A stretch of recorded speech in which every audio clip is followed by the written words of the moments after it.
Today we come to one of the most famous sayings of Hillel in the 14th Mishnah of the first chapter of the Ethics of the Fathers, one that will be immediately familiar to most people.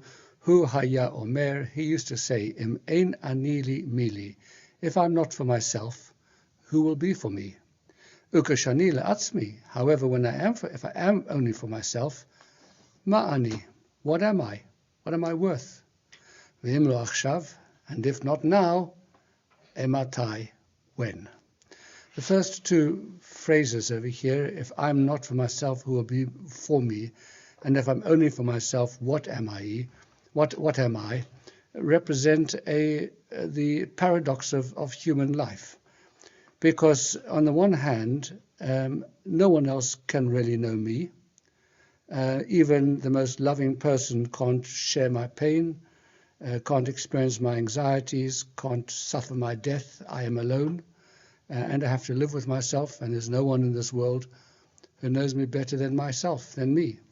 In terms of my relationship with God, the way in which I have to confront my existence and square up to my life and decide who I am and what I am, no one can do that for me. And therefore, it's only up to me. So if I'm not going to be for myself, if I'm not going to take care of these things, there's no one in the world who's going to be able to do it for me. There are certain fundamental issues relating to our existence that are uniquely ours, and with all the support and friendship and love that we can have from around us, they just can't share one's own inner being.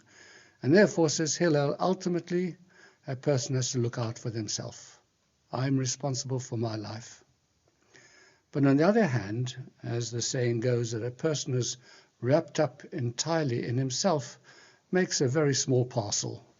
And there is a sense in which a person can't simply live for themselves. It doesn't feel right.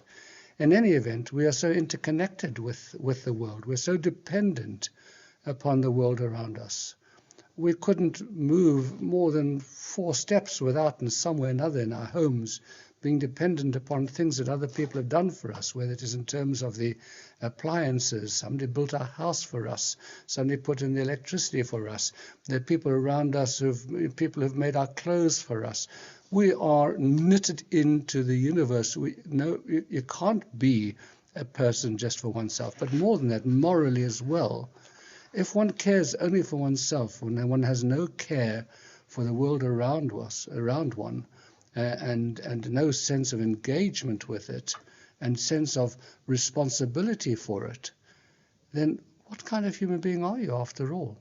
The most selfish creature who's ever lived. Somebody who's only looking out for themselves. That's a horrible kind of human being.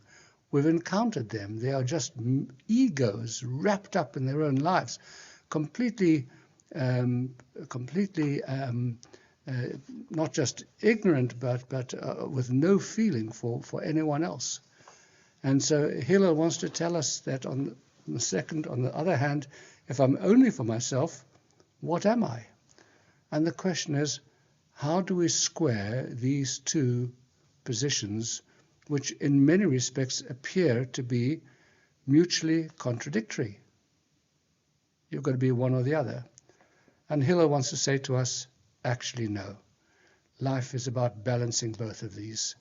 There's the existential realization that I am responsible for my own life, but there's also a responsibility that I have to make a difference to the lives all around me as well. And it is one of the contradictions of a human being, part of our greatness and part of our complexity, that we're able to carry these two opposites within us at the same time, so that they don't become mutually exclusive, but that we understand both of them, even though they are fundamentally in contradiction one with the other. And that was the great insight of Hillel about the human condition. If I am not for myself, who will be for me? And if I'm only for myself, then what am I?